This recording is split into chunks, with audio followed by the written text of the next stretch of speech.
इस पार्ट की शुरुआत बिल्कुल उसी सीन से होती है जहां पर अब शावन नेलन से कहता है कुछ भी हो जाए मैं तुम्हें इस बैरियर को पार करा के इस टेस्ट को पास जरूर कराऊंगा। ऐसा कहते हुए शावन जैसे ही आगे बढ़ता है तुरंत ही सामने से सोनिक वेव आना शुरू हो जाती है, जिससे बचने के लिए शावन ने अपनी शील्ड क्रिएट कर ली थी। लेकिन वो सोनिक वेव इतनी ज्यादा भयानक थी कि शावन उसे रोक नहीं पा रहा था। लेकिन फिर भी शावन किसी तरह धीरे धीरे आगे बढ़े जा रहा था तो नेलन उसका पीछा करते हुए धीरे धीरे उसके पीछे आ रही थी। यहाँ शावन तो किसी तरह सोनिक वेव को रोके जा रहा था, लेकिन नेलन जो शावन के बिल्कुल ठीक पीछे खड़ी थी उसे काफी तकलीफ हो रही थी। वो सोनिक वेव की वजह से धीरे धीरे पीछे होने लगती है और अचानक से वो उस चट्टान से बस नीचे गिरने ही वाली थी कि तभी शावन ये देख लेता है और वो तुरंत नेलन का हाथ पकड़ लेता है और उसे बचा लेता है। अब शावन नेलन का हाथ पकड़ के आगे बढ़ रहा था। यहाँ पर नेलन कहती है शावन तुम चले जाओ क्योंकि तुम मेरे साथ आगे नहीं बढ़ पाओगे।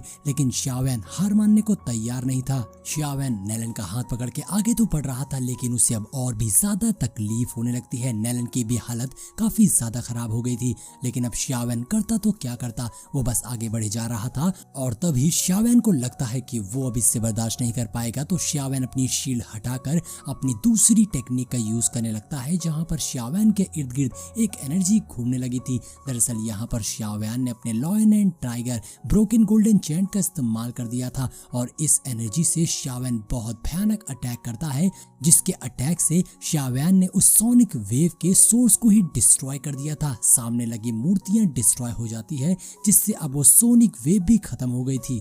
अब शावन के ऐसा करने से वहां खड़े सभी लोग शॉक हो जाते हैं कि सच में शावन के पास ऐसी पावर्स है कि उसने इतनी भयानक सोनिक वेव को ही डिस्ट्रॉय कर दिया। ये देखकर तो मास्टर जिंगशी बिल्कुल शॉक रह गए थे और वो कहते हैं इस लड़के के पास ये स्किल भी है। वो समझ गए थे कि शावन कोई ऑर्डिनरी पर्सन नहीं है, इसमें कमाल की खूबियां हैं, ये बहुत काम आने वाला है। और अब ये सब देखते हुए मास्टर जिंगशी ने शावन और नेलन को इस टेस्ट में पास कर दिया था क्योंकि उन्होंने इस बैरियर को डिस्ट्रॉय करके अपने मिशन को कंप्लीट कर लिया था। जिसके बाद अब मास्टर जिंगशी अगले प्लेयर को बुलाते हैं टेस्ट के लिए और अब यहाँ पर शावन और नेलन एक स्टेबल प्लेस पर पहुंच गए थे, जहाँ सबसे पहले तो शावन नेलन को कुछ हीलिंग पिल्स देता है जिससे कि वो अपने आप को हील कर सके। तभी वहाँ मू किंग वैन आ जाती है जो शावन को देखकर कहती है कि तुमने तो सच में 10,000 थंडर बोल्ट को प्रैक्टिस किया है, लेकिन तुम बता सकते हो कि तुम्हें इसमें कितना टाइम लगा। लेकिन मैं एक बात जानती हूँ कि इससे तुम फेंगली पेविलियन के बहुत से लोगों को चकमा नहीं दे पाओगे क्योंकि ये टेक्निक काफी नहीं है उनसे जीतने के लिए।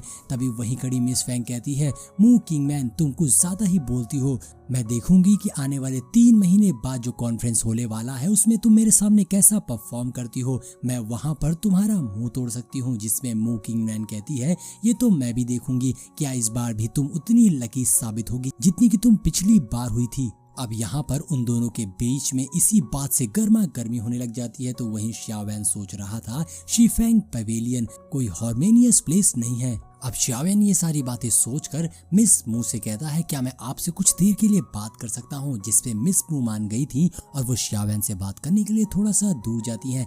वहीं दूसरी ओर हम वैंग चैन को देखते हैं जो बहुत ध्यान से नेलन को देख रहा था, उसके अंदर काफी गुस्सा दिखाई दे रहा था। अब यहाँ पर मिस मू शावन से पूछती है बताओ तुम्हें क्या बात करनी है, जिसपे शावन कहता है मैं जानता हूँ कि आपके टीचर मिस्टर फैंग है।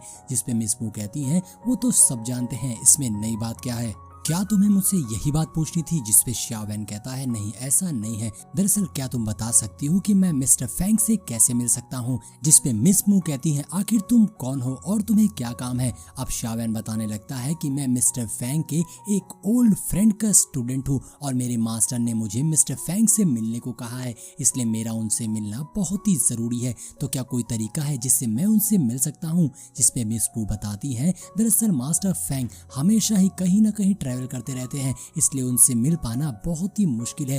लेकिन अगर तुम सच में उनसे मिलना चाहते हो तो तुम फेंगली डोंग पेविलियन में 3 महीने बाद उनसे मिल सकते हो। अब फेंगली पेविलियन का नाम सुनकर एक पल के लिए शाओवेन शॉक हो गया था क्योंकि उसकी फेंगली पेविलियन के साथ में बहुत ही ज्यादा बड़ी दुश्मनी है, जैसा कि हम सभी जानते हैं। जिसपे मिस मू कहती है क्या हुआ तुम डर गए क्या। लेकिन मैं मजाक नहीं कर रही हूँ, दरअसल 3 महीने बाद फेंगली पेविलियन में शीफेंग पेविलियन कॉन्फ्रेंस होने वाला है जिसमें मिस्टर फैंग जरूर आएंगे। वहाँ पर जो कॉन्फ्रेंस होने वाली है उसमें बहुत से सेक्ट आएंगे, इसलिए मास्टर फेंग तो वहाँ जरूर आने वाले हैं, तो तुम चाहो तो उनसे वहाँ पर मिल सकते हो। अब शियावेन थोड़ा सोच में पड़ गया था, लेकिन उसका मास्टर फेंग से मिलना बहुत ही ज्यादा जरूरी था। वो खतरे को देखते हुए भी इसके लिए राजी हो जाता है। अब ये सुनकर मिस मू कहती है, क्या तुम पागल हो गए हो? तुम्हारी फैंगली पेविलियन के साथ में दुश्मनी है, अगर तुम वहाँ पर जाओगे तो बहुत बड़ी मुसीबत में पड़ जाओगे। लेकिन अब शियावेन ने ठान ली थी कि उसे मास्टर फेंग से मिलना ही होगा, जिसपे मिस मू कहती हैं, क्या तुम सच में मास्टर फेंग के ओल्ड फ्रेंड के स्टूडेंट हो, क्योंकि तुम अपनी जान दांव पे लगाने को भी तैयार हो? लेकिन शियावेन कहता है, हाँ मैं ये जरूर करूंगा। और साथ ही शियावेन मिस मू को ये सारी जानकारी देने के लिए शुक्रिया भी करता है। और अब ये दोनों यहाँ पर इसी तरीके की बातें कर रहे थे कि तभी वहाँ बेल बज जाती है, जिसका मतलब था अब इन सभी को अंदर जाने का समय आ गया था। तो मिस मू बाकी सभी के साथ अंदर चली जाती है। और अब शियावेन सोचता है, फाइनली मुझे मास्टर फेंग के बारे में कुछ तो क्लू मिल गया, जिससे अब मैं उन तक पहुंच सकता हूं। जिसके बाद जैसे ही शियावेन आगे बढ़ने लगता है, वहां पर मास्टर जिनशी आ जाते हैं, जो शियावेन को अपने साथ ले जाते हैं। और अब शियावेन मास्टर जिनशी और दूसरे लिटिल मास्टर के साथ जाता है, जहां पर वो मास्टर शियावेन से कहते हैं, क्या तुम्हें पता है कि तुम्हें यहाँ पर क्यों बुलाया गया है? जिसपे शियावेन कहता है, हाँ शायद इसलिए क्योंकि मैंने उन सोनिक वेव स्टैचूज को डिस्ट्रॉय कर दिया था।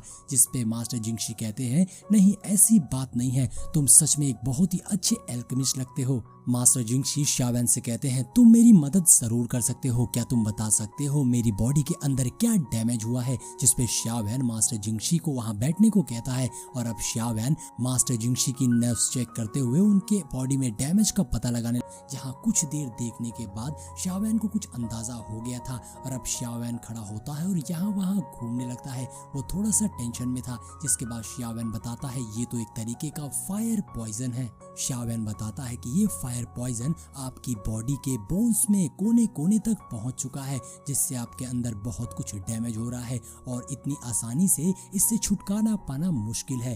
अब ये बात सुनकर मास्टर जिंगशी भी परेशान हो गए थे। तो शियावेन बताता है, लेकिन ऐसा बिल्कुल भी नहीं है कि इसका क्योर नहीं मिल सकता है। ये बात सुनकर मास्टर जिंगशी एक्साइटेड हो गए थे और शियावेन से पूछते हैं, क्या तुम सच में इसका क्योर ढूंढ सकते हो? जिसपे शियावेन बताता है, लेकिन मेरी अभी की स्ट्रेंथ के साथ इसका क्योर ढूंढ पाना नामुमकिन है। जिसपे मास्टर जिंगशी समझ जाते हैं कि अब उन्हें क्या करना है। वो शियावेन से कहते हैं, अगर तुम अपने लेवल को प्रमोट कर लो तो क्या तुम मेरी मदद कर सकते हो? जिसके बाद अब मास्टर जिंगशी थोड़ा सोचते हुए शियावेन को अपना रहस्य बताते हैं और कहते हैं कि यहाँ पर एक सीधा माउंटेन ब्लड पूल है, जहाँ पर जाकर अपने लेवल को ब्रेक थ्रू कर सकता है। और तुम तो वैसे भी डाओ हुआंग के 9th स्टेज पर पहुंच चुके हो, तो अगर तुम वहां पर जाकर प्रैक्टिस करते हो तो तुम बहुत ही जल्द डाओ जोंग पर प्रमोट हो जाओगे, जिसके बाद शायद तुम मेरी मदद कर सको। लेकिन सच बताऊं तो ये इतना भी आसान नहीं है, क्योंकि उस माउंटेन में जो एनर्जी बह रही है वो बहुत ही ज्यादा स्ट्रॉन्ग है। उसके सामने टिक पाना बहुत मुश्किल काम है। लेकिन अगर तुम वहां पर प्रैक्टिस करोगे तो तुम बहुत ही जल्द ब्रेक थ्रू कर पाओगे। यहाँ तक कि मैंने खुद वहां पर प्रैक्टिस करके अपने लेवल को अप किया था, नहीं तो एक वक्त पर मेरा ये पूरा क्लैन खत्म हो जाता। तो मैं तुम्हें अपना वो प्लेस दे रहा हूँ जहाँ पर तुम जाके कल्टीवेट करो और अपने लेवल को डाओ जोंग पर प्रमोट करो। लेकिन शियावेन सोचता है, कहीं इसमें शियावेन और मास्टर दोनों को खतरा तो नहीं है, क्योंकि मास्टर ने ऑलरेडी अपने लेवल को उस पूल के थ्रू ही प्रमोट किया था। तो अगर शियावेन मास्टर की बॉडी से वो फायर पॉइजन को निकालने की कोशिश करे, कहीं ऐसा ना हो कि वो एक्सप्लोड हो जाए। जिसपे मास्टर जिंगशिंग कहते हैं, ऐसा नहीं है, तुम वहां पर सेफ रहो और मेरी बॉडी में ये पॉइजन एक्सप्लोड नहीं हो पाएगा। जिसके बाद मास्टर शियावेन को एक टोकन देते हैं, जिससे कि अब शियावेन उस पूल में जाकर कल्टीवेशन कर सकता था।